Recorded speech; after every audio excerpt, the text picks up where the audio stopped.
Hello viewers, the topic of discussion for us is literature review. Now for most of you who are research scholars, the first question that you have about literature review arises when your guide asks you to do a comprehensive literature review. Now generally your reaction is, what exactly is literature review? We try to answer a few questions that are related to the literature review. When we look at literature review, we can understand literature review as a process of actually conducting a review of literature, or we can look at the literature review as a finished product which appears as a part of your dissertation. Now, when we look at literature review as a part of the entire research process, we find that literature review is there almost throughout the research. It typically starts when you pick up the first book or article related to your research and continues till the day you finish your final draft. Now, how does it help you? It helps you to formulate the research questions, identify the relevant theories in the research studies, the methodology you might adopt. Your literature review might be helpful in terms of identifying it. It may also help you in the analysis as well as the interpretation of the data. Now, there are many definitions to literature reviews. Just for our purpose of understanding literature review, I would like to take a comprehensive definition, a single comprehensive definition of literature review given by Hart in the year 1998.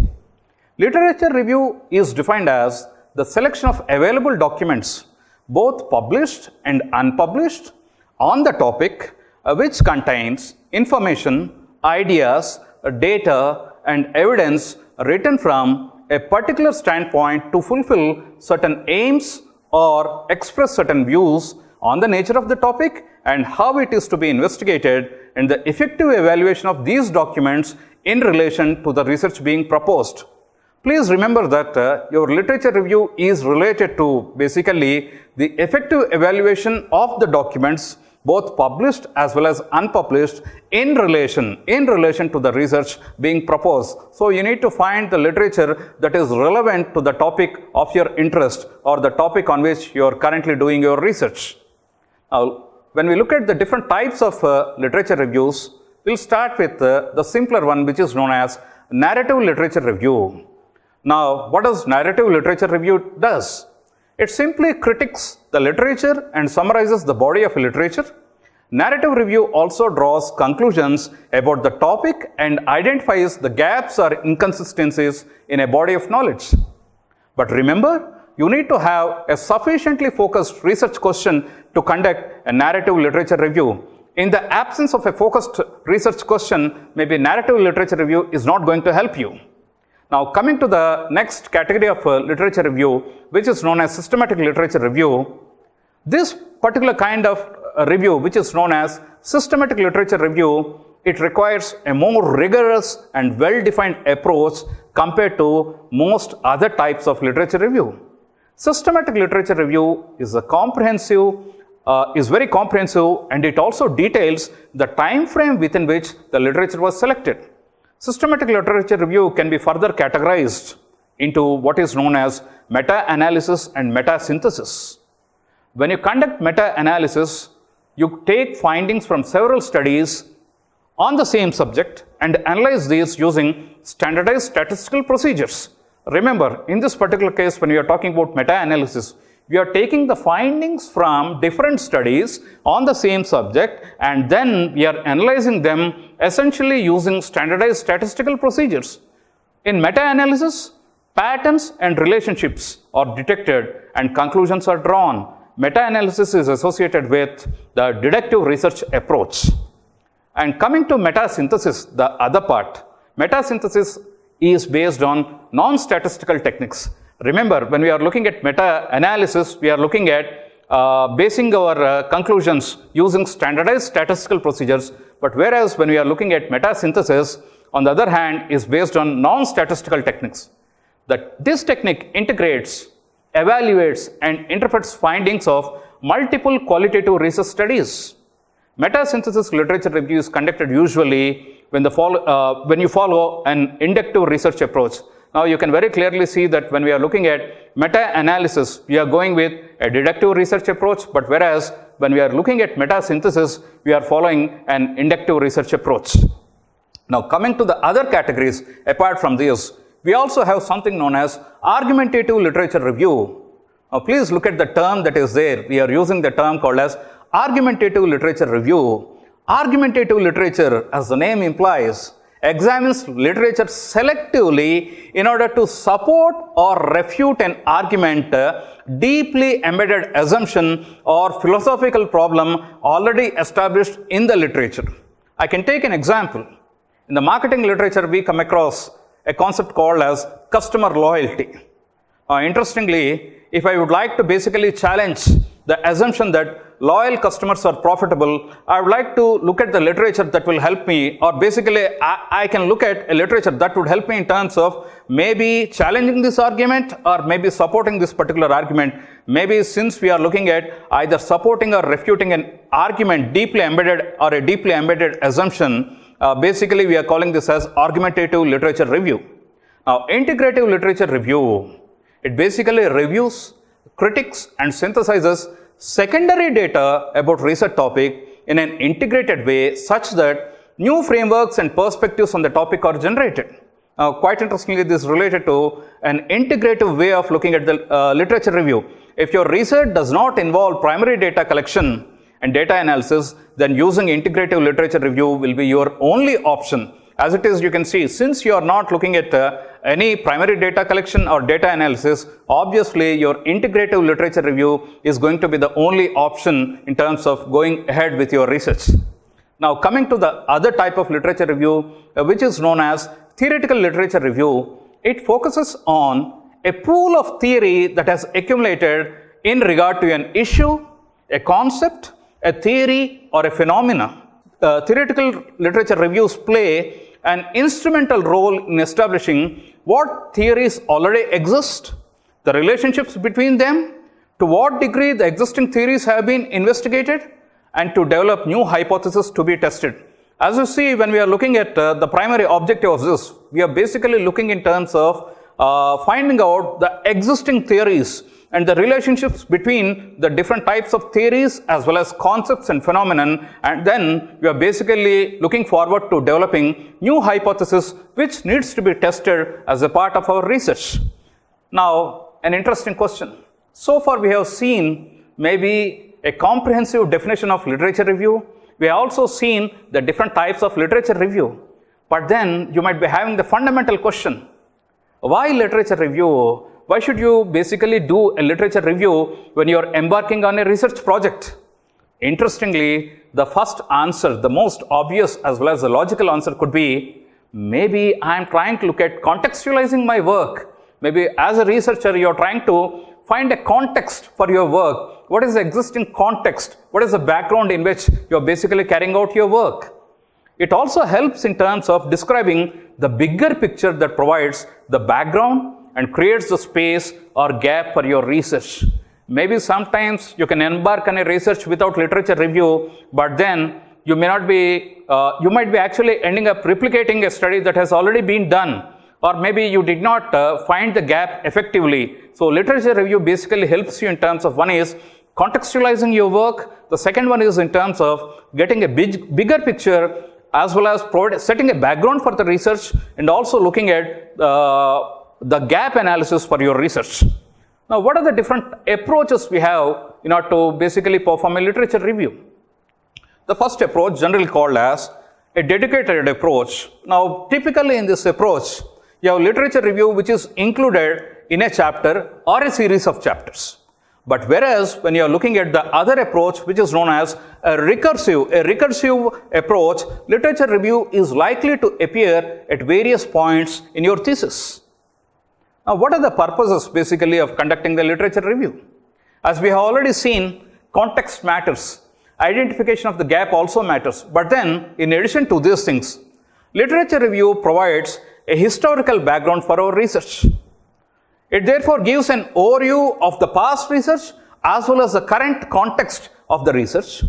The discussion of relevant theories and concepts underpinning your research can be basically found out by doing an adequate literature review.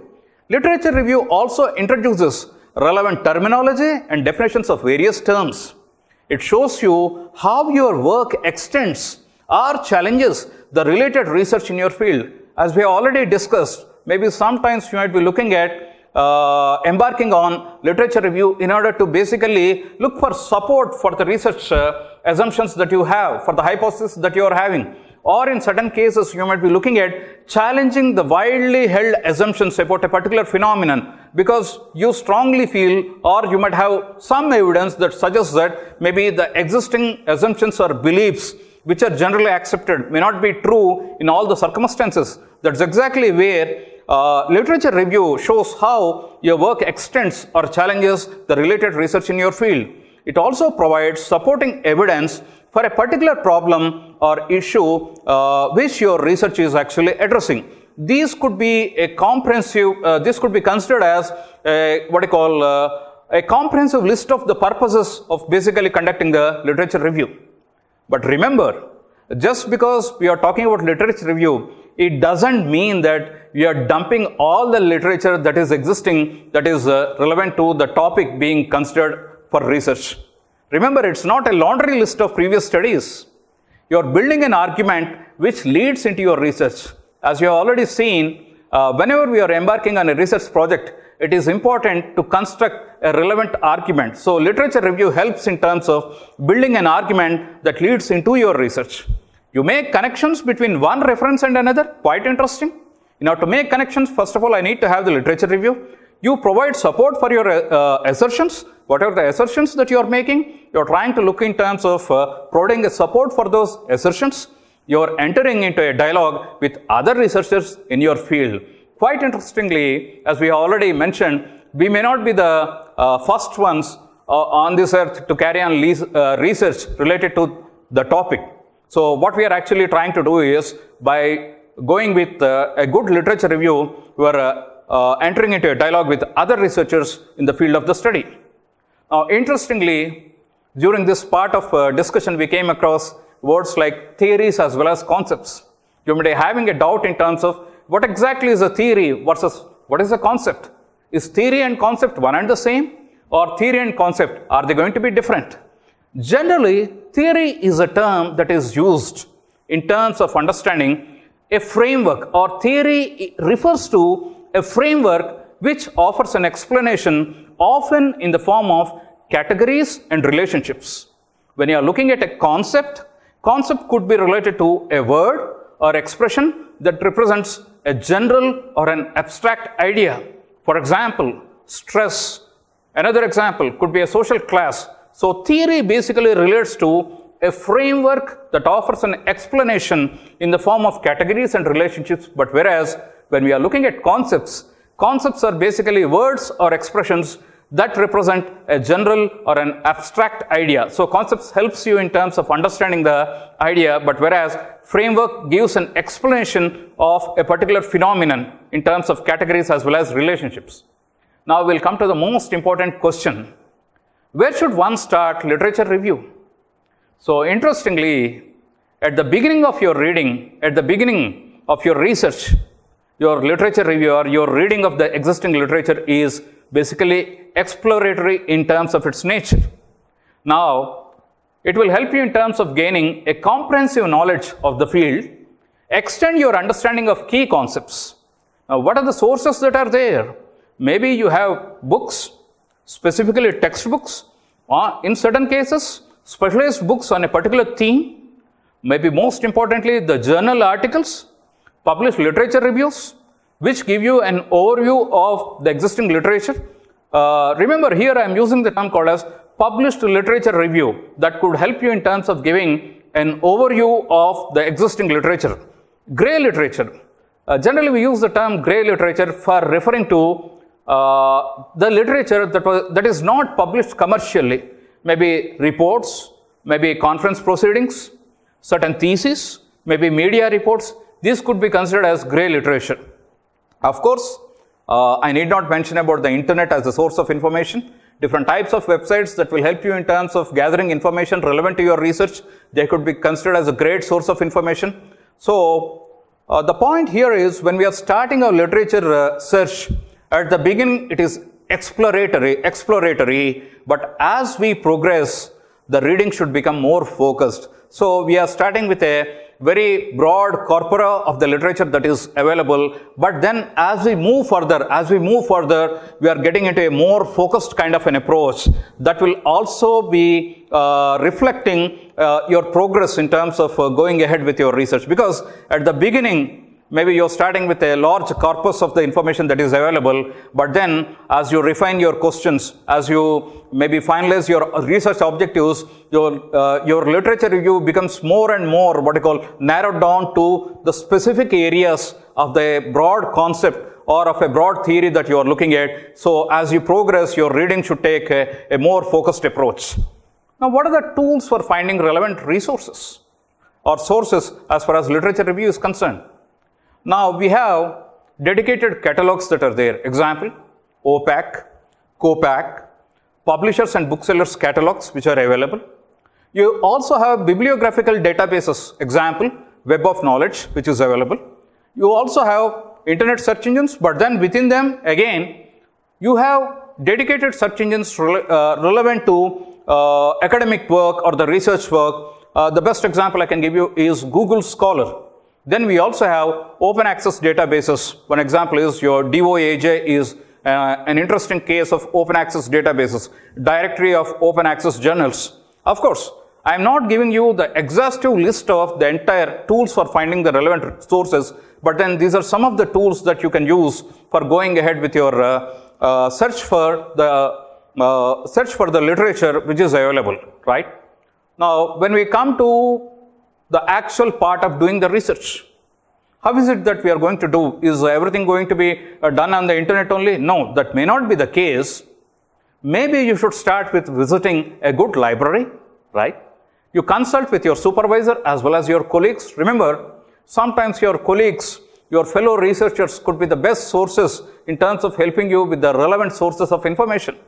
Maybe you can go with keyword searches, you can go with snowball technique, or you can even start looking in terms of going with an email alert. If you are interested in a particular topic, you can basically request some of the databases, or you can create an alert so that whenever literature is published relevant to a particular topic, you are going to get an alert in your email box so that you know that which is the literature that is getting published that is relevant for you.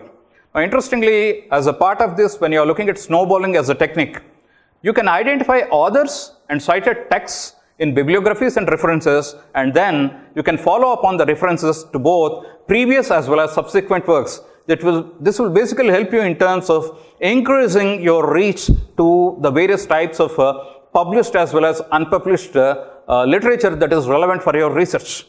One more interesting framework is known as SQ3R. SQ3R. So basically we are looking at one S, one Q, but we are looking at 3 R's. What does SQ3R stand for? Survey, question, read, recall, and review. And repeating once again, we are looking at a framework known as SQ3R that stands for survey, question, followed by 3 R's, read, recall, as well as review. Now, when we are looking at a survey, ascertain the gist or general idea, you generally look at skimming as well as scanning. Now, question, formulate the questions that you hope the text answers. Please formulate the questions that you hope that the text is going to answer. Now, then you look at the first R, that is read. Read the text carefully. Recall. Please look at the main points as well as please look at making a summary of this, right? Please do look in terms of a recall of the main points as well as making a summary of it. Then finally, you start looking at a review of the text, and please confirm your points that are there. So your SQ3R helps you in terms of giving a framework for going ahead in terms of conducting a literature review.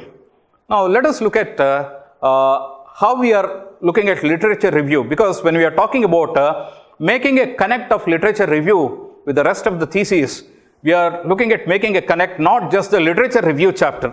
What does it mean? Refer to literature in the discussion chapter. Do your findings. That means that we are looking at literature review not only in the literature review chapter that is there as a part of your thesis, but then we are looking at referring to literature even in the discussion chapter. Remember, your discussion chapter comes towards the end of your thesis, but whereas your literature review comes at the beginning of your thesis. So we are going back to the literature review. We are referring back to the literature that we have actually referred. Do your findings support an existing theory? This is an interesting question because we are looking in terms of doing literature review with different types of purposes. Say, for example, if you had certain findings, do your findings support an existing theory? An interesting question. Compare a new model and an existing theory. Can you do this in terms of comparing a new model as well as an existing theory? Can you explain a finding using the literature? And how does your research contribute to the existing theory? So essentially here we are looking at making a connect of the literature review chapter with the rest of your thesis, especially looking at the discussions and then relating it back to the literature review, which is quite interesting.